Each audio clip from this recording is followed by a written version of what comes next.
And we are alive. Now, don't adjust your calendars. Today is a Thursday, not a Tuesday, because we did not do Tuesday this week. We've done Thursday. Just shaking things up for you. And as you can tell, I'm Amy. This is Jolene. And we have a special guest. Yay! And this is Jody's older sister, Sherry. So say hello to the good people. Hello. Or Sherilyn. Sherilyn. See, I always give all the nicknames, but yes, we should. It's okay. We should I answered to both. be proper. Yeah. So we are so blessed to have Sherilyn here today, and she's going to just be able to give an awesome perspective on what we're talking about, which is Off the Cuff episode 5. And so we are just moving right along with these. And last week we asked you for questions, and we do thank you for those that came in. And in response to those questions, Miss Jody has answered those, but she has done it on a different format. She's done it on her computer. I typed it this time. Woohoo! I know. So see, Typing is also hard for me. you might think it would be easier, but yeah, it's Yeah. about, you said it was about the same. Um, Difficulty-wise. yeah, difficulty-wise, about the same. Okay. So, we're going to jump in and let you take it away. What do you have for us? Okay, well, I wish it were. It's easy to talk as people keep claiming it's easy to understand me. Honestly, it is so hard to talk. I can't even express the difficulty. Maybe if I could talk better, it would help me to express it sufficiently. But I feel like I can't speak as fast as I want to, and I can't say the things I want to as quickly as I think of them. So I end up not saying them at all. Since I come from a family of fast talkers and women who tend to interrupt a lot, it's probably not a bad thing to immerse myself in a new pattern of communication, even if it's against my will and not my idea. I never realized before I had my stroke how much communication was in the inflection and tone of your voice. My son can't even tell when I'm joking because he can't tell I'm being sarcastic. I can't quote lines from movies anymore. Not only can't I speak clearly, but I can't mimic the tone and inflection in my voice so it would even make sense. In short, I can't be funny anymore, so it feels like a part of me has died. I know that sounds morbid since I almost died, but I don't know how to express it. It sounds funnier when I say it in my head, so maybe now you see what I mean. I was hoping more of you would ask some questions. Nothing is really off limits, aside from your own comfort level. To give you an idea of what I mean, something I think people might want to know is what the hardest thing is about having a stroke. I mean, there are lots of terrible things, like having to learn to walk again, and having to learn to talk again, and having to learn to write again was really, really hard, especially for someone who used to love to write like I did.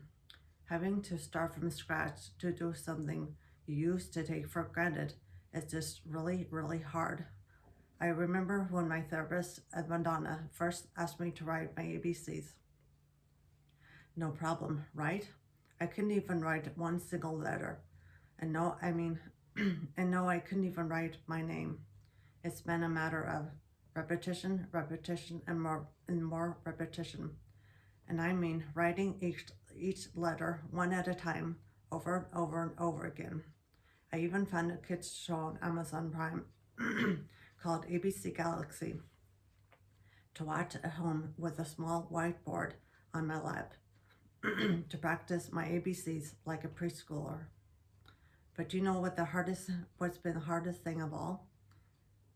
And it's something you don't usually hear about. But after you've had a stroke, your balls stop working. Your bowels stop working. And I mean, they just don't work anymore. And I know I'm not the only one because I heard someone talk about it on a podcast where the host himself is a stroke survivor. And his guests are all stroke survivors. It's called Recovery After Stroke. And I can't recommend it enough if you've had a stroke or know someone who's had one. I mostly worked through it now, no pun intended, with the help of many supplements. So for the most part, I think I'm through the worst of it. But time will tell. Will be the final test. So stay tuned. And then there's more. My sister asked me on the comments. This sister asked me in the comments, what is the one thing I can do this week that I couldn't do before? Well, in speech therapy this week, she gave me some multiplication problems, and for the first time, I wrote the answers without looking at my number line. I know I mentioned before that I wrote my numbers without looking at my number line, and it was a new thing. But this was the first time I worked through the problem without having to look at the number line. See, I haven't struggled with trying to remember my multiplication tables, but actually working through a problem and writing the numbers where they're supposed to go, that has been really hard. Same thing with spelling. For some reason, I can spell almost any word you give me, but when it comes to writing it down, I can't picture the letters you make to write out the word. Why I can spell a word, but I can't picture the letters that make up the word is beyond me. Brian is my speech therapist, and she says it has to do with my motor planning, like the part of my brain that controls the part that writes is disconnected or broken or something, but the part that spells, it's all still there. Or mostly. I'm not ready to do a spelling bee or anything. Yeah, unfortunately, when she wrote that, I had to change our total plans for next week's off the cuff. Because I had envisioned that we could bring in some people and have like a spelling bee or something. She would win. I know, she would still win. I know, you were like, what? What? No, I'm teasing you, really. Sherry, thoughts on this? Just thoughts on the whole thing. Off the cuff. Off the cuff. Her writing it, her, streaming together such coherent thoughts. Like, what are you feeling over there? What are you thinking? So many things. Yeah, Okay, yeah. so one thing, just starting from the end and maybe working back. It has been fascinating to learn how the brain works, like to know how many parts of the brain control one activity. So, we could tell right away once you were conscious that your knowledge, your memory, your personality, what you had learned in life was still there, absolutely still there. We could tell it even before you were talking. We could tell it through expressions, your eyes, your laughter. Things you would laugh at. Yes, your laughter.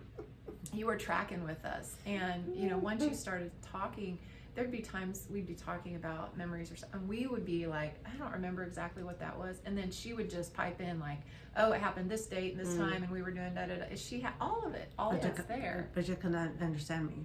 Yeah, we could. You think we can't, but we can.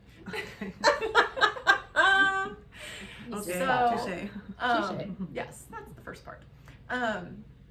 But that motor, like, it's just been fun to learn from the therapist. Like, okay, so what part's disconnected? The motor planning, the ability to get what's already here out into the fingertips, out the mouth, into the the extremities.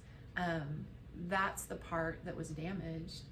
But it's also, I have grandbabies now, and so it's just interesting to watch some of the parallels of repetition, Yeah. repetition, and how the brain works. Like the brain Yeah. is Makes those created. pathways. Yeah, it's Mhm. created to make pathways.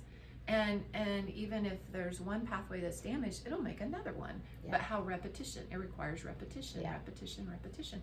So it's exciting if you've had a stroke or some kind of traumatic brain injury.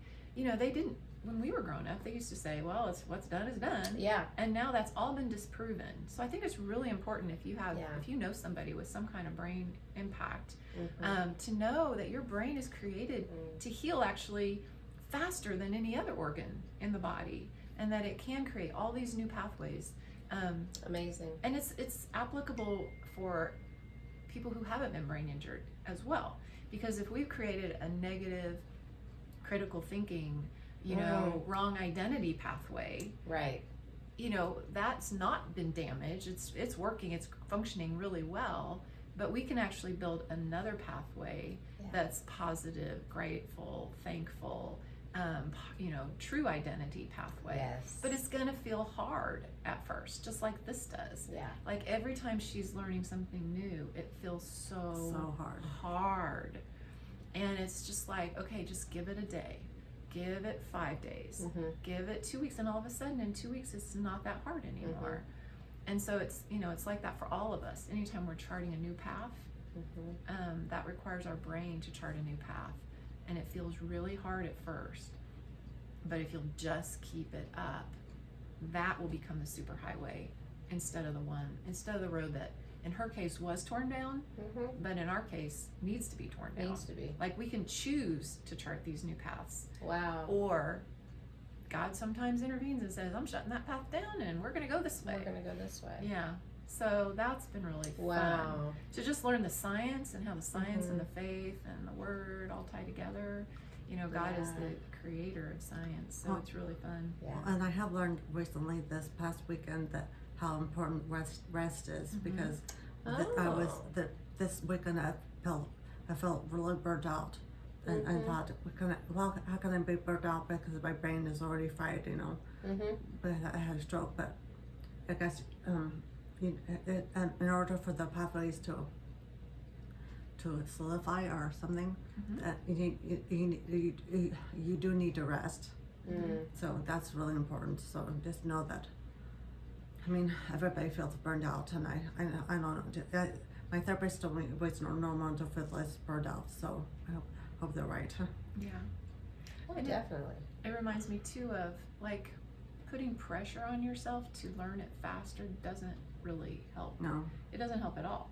It's like, but knowing that your body is created to do this, that allows you to rest. Mhm. To just know, okay, even though I don't feel like anything's happening, I'm gonna repeat this. Doesn't seem like I'm making any progress, but I'm gonna repeat it. But now I'm tired, so I'm gonna be done. But Yeah. just the fact that I did it is cooperating with how my body is created to heal.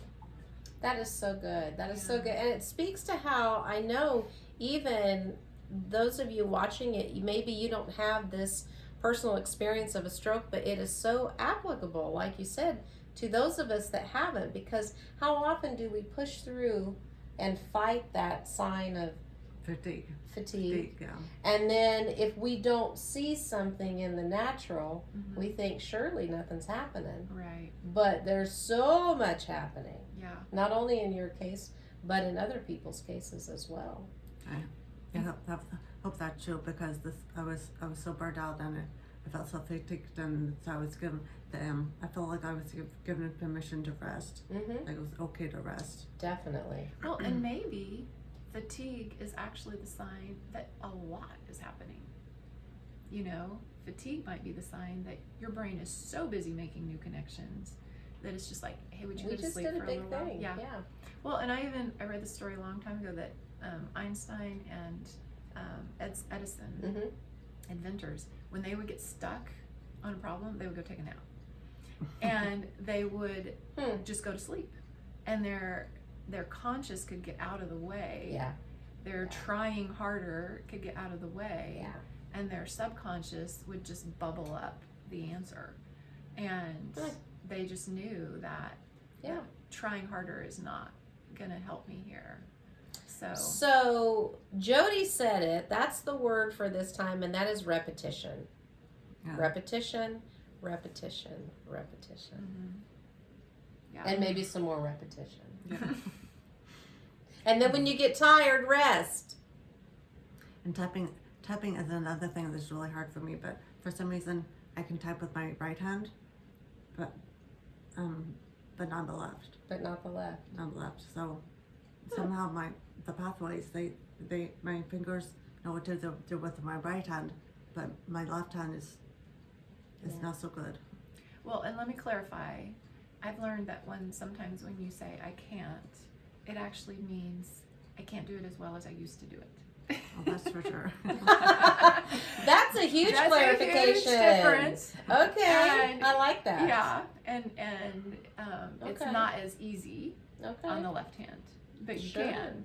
You can. Okay, so I can't type as well as I used to with my right hand. Okay, so see, Sherry, thank you, because Uh-huh. we're just gonna uncover this thing and just get it out the room, because that is exactly our conversation that we had asking you about the piano. People can't see. I'm looking over here at the piano, and I kept saying about music therapy because people have asked about that, and so when we were conversing about this, Jody would keep saying, "Oh, but I really no, I don't really play," and I had to really dial down with you. Like, I'm not asking you, can you go and give a concert? I'm not even asking you to do an off the cuff performance. I'm just saying, are you sitting at the piano pushing the keys down? I mean, we had to simplify it. You're like, oh, well, yeah, I'm doing that. And it's, well, that's what I tried to say, the little things. You were just saying, I have this standard maybe up here from either what I used to or what I think I should, and I'm not there, so therefore I'm not doing it. Well, no, you are playing the piano. You are building those pathways through music. Yeah, if I have learned nothing else, I am my own worst critic. So see, that's just that comes out.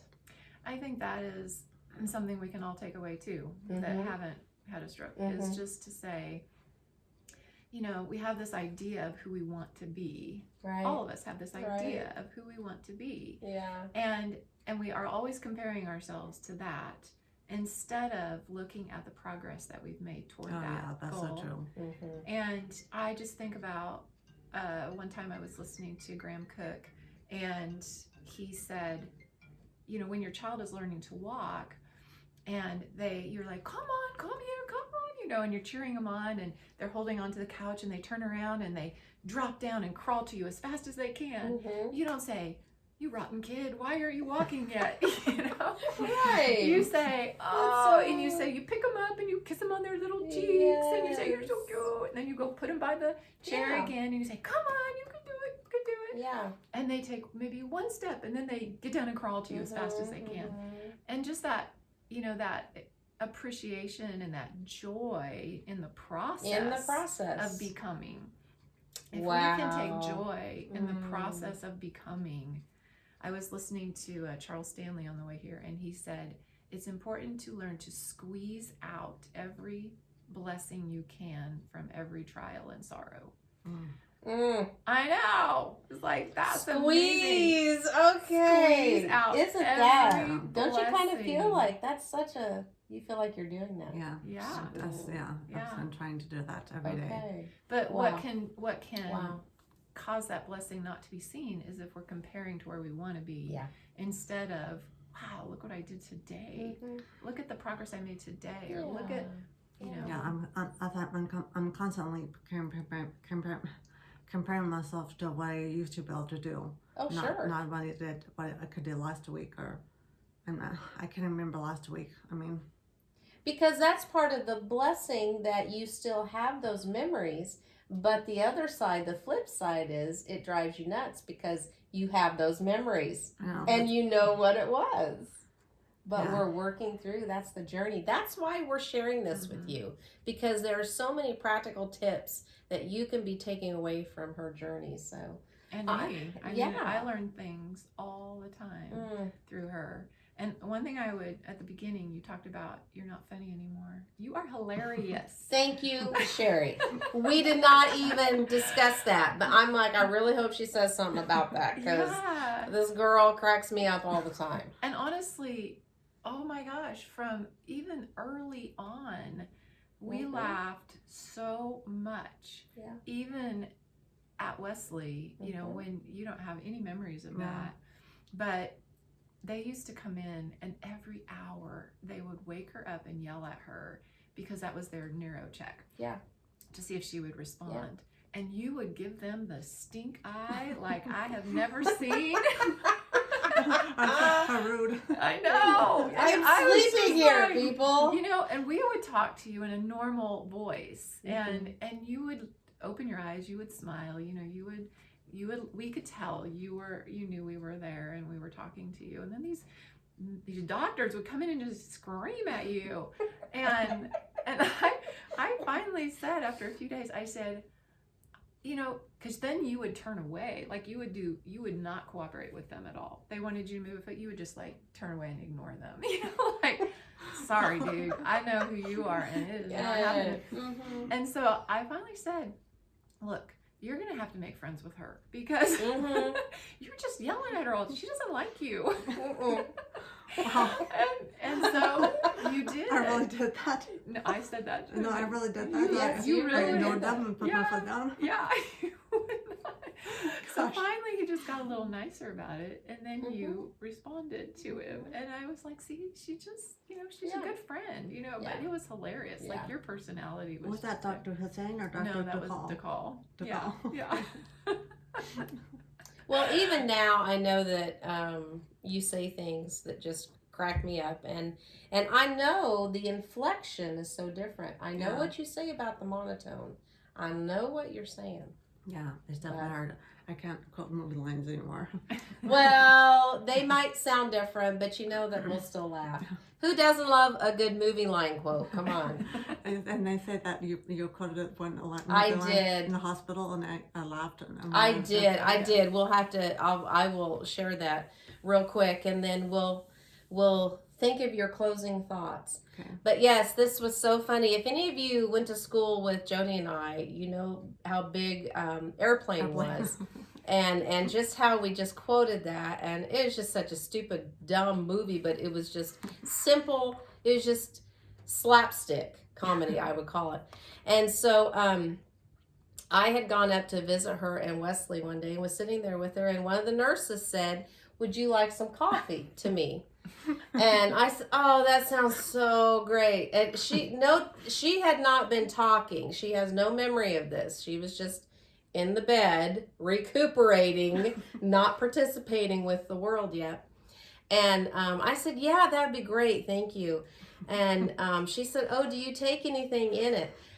Now, I was a little sleep deprived, but the first thing that pops up into my head was like, "No, I take it black just like my men."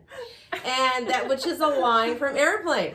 And she cracked a smile and she giggled, and I'm like, oh, I couldn't wait to tell the sisters. I'm like, "You're never going to guess what happened today." She's in there. She's listening. Yeah, for sure. Oh, so as we close up today, Sherry, I'm so glad you could be here. We will let you give a parting thought, whatever's on your heart for the people. Well, I think the parting thought that it's my own epiphany, and part of it is the journey that we're walking together, is that we all, you know, from the very beginning, we said, "God, you came to bring abundant life. When the enemy comes to kill, steal, and destroy, you came to bring abundant life." And that's what we stood on. But that phrase about squeezing the blessing out of every trial and sorrow, it jumped out at me again. We've always stood on that, but it's like, I think what I'm shifting into is like, I've had this big picture of abundant life. We're headed toward abundant life. But I think what the Lord is shifting me into is, where's the abundant life right now? Where is it in this minute? Where is it in the next 5 minutes? Where is it at lunch today? That's Where great. is it at supper today? Like, I feel like he is awakening me. Mm-hmm. And even the snow, as I looked out at the snow this Mhm. morning, I just about started crying. Yeah. Because I was like, God, you just spread your beautiful, pure, Yeah. white blanket of holiness Yeah. over the just and the unjust alike. Like, Yeah. his goodness Yeah. is right here, all Mhm. around us, all the time. All the time. And are we willing to see it Mm. in every moment? Not just have, like, we tend to do, like, okay, we're gonna get here, you know. That's the Yes, abundant. That's the out abundance. there. Out there's the abundance, you know, and we're moving toward it. But it's like, no, it's like right in here. front of you. Oh, It's I love right that. here in this moment. I love that. So Yeah. And I know you had a special shout out. That's so good, Sherry. You had a special shout out, and then you're saying what? So Paul, happy birthday to Paul. Oh, yeah, It's Paul and Carl's birthday today. And tell everybody who Carl is again. Paul has an arm that doesn't cooperate and always, and his name is Carl. Yeah, and, the arm's name is Carl. And the Lisa is who named Carl. Yes, We found Lisa's out the Paul's copy. wife. Yeah, Paul's wife named Carl. Carl. So happy birthday to you So both. happy birthday, Paul and Carl. And you're still meeting this Saturday? Yeah, we're hoping to meet again Saturday at 1:00 at Craft Coffee in McPherson. Okay. So if anybody wants to come, they're more than welcome. And I guess you asked me earlier what I felt the joy about. Yes. I guess every time I look out the window and I see the birds fly, that just fills me with so much joy and some peace. So Yeah. I just thanks to Sherry for coming, for being here. I I'm do always glad to too. be Thank here. you, Sherry. You, Mhm. I mean, whenever we've had questions about how it has affected families. So when we can have family here, that's always so good. So, okay, my friends, I think we will call it good for today. Go out and be blessed and squeeze the joy out of where you're at. So be blessed so that you can be a blessing. Yeah, God bless you. Ciao.